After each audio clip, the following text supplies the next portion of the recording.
He was my best man. Best friend since college. Hindi ako makapaniwala na nagawa niya sa akin yon. I admit, mali ko yon. But it was one night. Lasing ako, andun siya, may nangyari. A one-night stand. I immediately hated myself pagkagising ko ng umaga at tumawag ako sa best friend ko para magpasundo. I told him everything that happened, in discretion. He asked me kung anong gagawin ko. Sabi ko, tatago ko na lang muna, pero di ko na uulitin. He told me to be honest. But I told him, no, not now. So after a few days, imagine my surprise nung nalaman kong he told my wife na I cheated on her for a one-night stand. Sa totoo lang, I do see the good intention. Pero this is our married life. Hindi naman niya kailangan manghimasok o mangunay. Yes, ako yung may mali, but he was out of line for telling stories na wasn't his to share. Ako si Daniel at trinaydor ako ng best friend ko.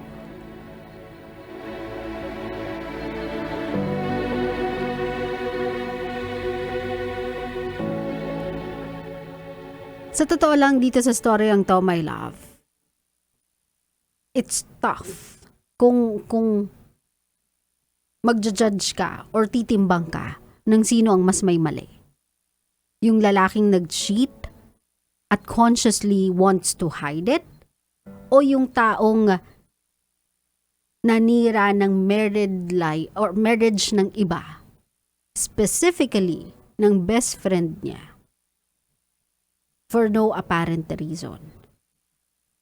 I mean, siguro maiintindihan ko kung yung attachment niya dun sa girl ay todo-todo. Like for example, yung girl ay somehow kamag-anak niya, kasama din ng barkada nila, o 'di ba? Friend din nila since college pa. Kung yung girl na yon ay someone close to his heart, like I don't know, kaopisina niya, boss niya, o kaya kakilala niya yung kapatid, yung ganon. I mean, may paghuhugutan kang rason as to why adamant kang maging honest. Kasi I am sure, every one of us, we are hiding more than one secret in life. Meron tayong mga sikretong tinatago natin sa mga sarili natin. It's either sikreto natin or sikreto ng iba that we hold dear, nadadali natin hanggang hukay. So, yung sabihin nila yung heavy burden ng secret, hindi niya kayang i-keep.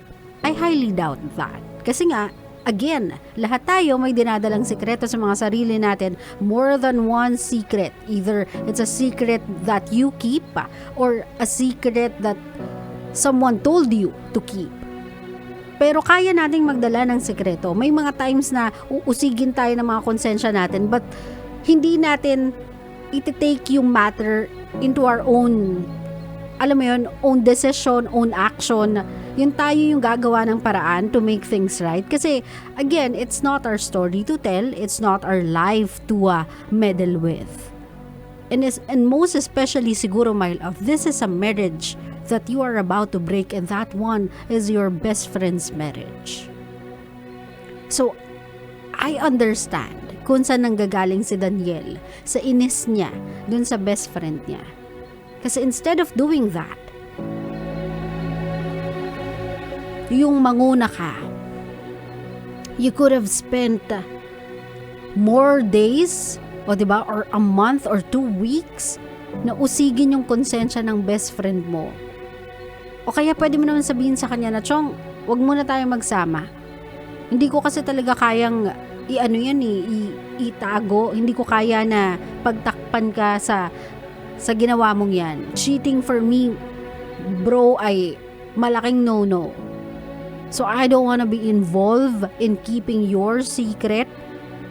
in any way. Or kung hindi mo na talaga kaya, kung talagang inuusig ka ng konsensya mo, my love,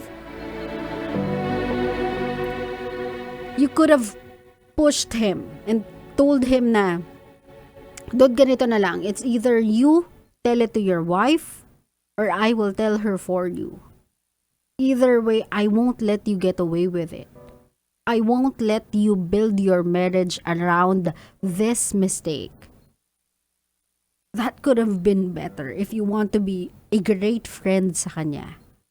That could have been a better way than blindsiding him and, alam mo yun, betraying him, backstabbing him, going to his wife, meddling with their marriage. Tama si Daniel, your intentions are good, but the actions you took are not. Ikaw naman, Daniel, I mean, your friends are not there to keep your dirty secrets. Tandaan mo yan, my love. Hindi sila nag-exist para merong taga-konsente sa mga mali mong gawain. I know sasabihin mo na, that's just one mistake. Yes, but a mistake is a mistake no matter how many are them or are they. Mistake pa rin yan, my love. Especially that one. You cheated on your wife. Huwag mong i-expect or i-burden yung mga kaibigan mo sa sekreto mong ganyang katindi. Kasi imaginein mo, kung tinago nila yan at umamin ka one day, at nalaman ng wife mo na alam ng mga kaibigan mo yung kalokohan mo, mahihirapan na yung kaibigan mo sa wife mo. Kasi iisipin ng asawa mo, pinagtatakpan ka lagi ng mga kaibigan mo na kinukonsente nila yung mali mong gawain. And that story will evolve, that story will spread, baka makarating pa sa mga jowa nila, sa mga asawa nila, and their wives would think na maybe nagtatakpanan lang sila ng mga side activities nila. Diba, my love? You know what I mean? Para yung wildfire eh. So wag mo i-burden yung friends mo with secrets like that and expect them not to say anything. Expect them na hindi ka nila uusigin na sabihin sa partner mo yung totoo. You are putting everyone's dignity and yung integrity nila on the line for a mistake na pwede mo namang aminin sa wife mo and just face the consequences of it. Kung magagalit yung wife mo sa'yo, you deserve it. You know that. Kasi my love, kapag lumalabas kayo, alam naman natin yan, di naman tayo bata. Kapag lumalabas kayo at merong ibang tao, merong mga, alam nyo naman yan, yung mga tingi ng malalagkit, o diba, yung mga haplos, o diba, yung mga yapos na may laman, may ibig sabihin, alam naman natin yan, mararamdaman natin yan sa isang inuman, sa table. Makikita mo yung fire, yung init, yung ganyan, mararamdaman mo yan eh. You distance yourself already. Para hindi ka magkamali, and if you know that you cannot handle yourself, kapag under the influence ka ng alcohol, magme-menor ka ng pag-iinom. Kasi kapag sinabi ng mga tao na lasing lang ako, hindi ko alam yung ginagawa ko, before ka dumating dun sa puntong yon na lasing ka, my love, you know well in fact na tinatamaan ka na.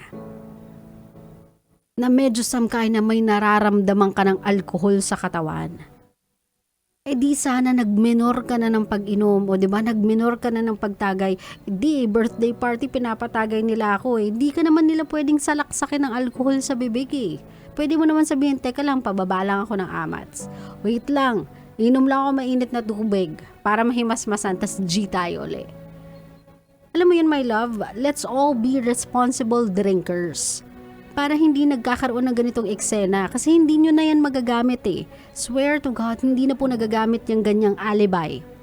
Kapag nagkamali kayo, yung sasabihin nyo sa mga partner nyo, lasing lang ako, hindi ko alam yung ginagawa ko. Lahat sila sasabihin sa inyo, utot mo blue. Kasi no one will ever believe that alibi anymore. Because they know na before ka dumating sa puntong yon na halos hindi mo na kaya yung sarili mo, conscious ka sa paligid mo. Na one, malalasing ka na. Mawawala ka na sa consciousness, mawawalan ka na ng kontrol sa sarili mong katawan. And 2, mararamdaman mo na before ka pa umabot dun sa part na yon, meron nang yumaya po sa iyo ng merong meaning. Meron ka nang nakakatitigan ng medyo samkay na may init. So Daniel, both of you nagkamali dyan. And I do get where you're coming from, that it was not his story to share, that he betrayed you, that you felt like he went out of his way to ruin your marriage. I do get that. And I do understand. Pero kung gusto mo talagang maging about you and her, itong issue na to, then forget about the issue with your best man. As far as you are concerned, tapos na kayo. Wala na kayong kailangang pag-usapan. Do not dwell on it too much. Kasi merong bigger problem that you have to face. And that is you seeking forgiveness sa iyong may bahay. Huwag natin iswade yung usapan by focusing on your best friend and your broken relationship. It's already broken. But this relationship you have with your wife, this one you want to fix. So focus on that. And please, get a hold of yourself. Let this be a wake-up call. May mga tao sa paligid mo that won't tolerate your actions. That won't accept yung salitang nagkamali ako.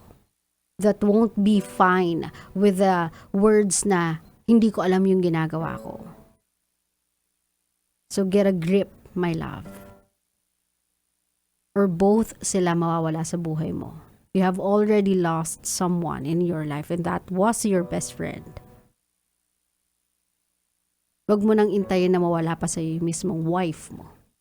Klaro? Klaro.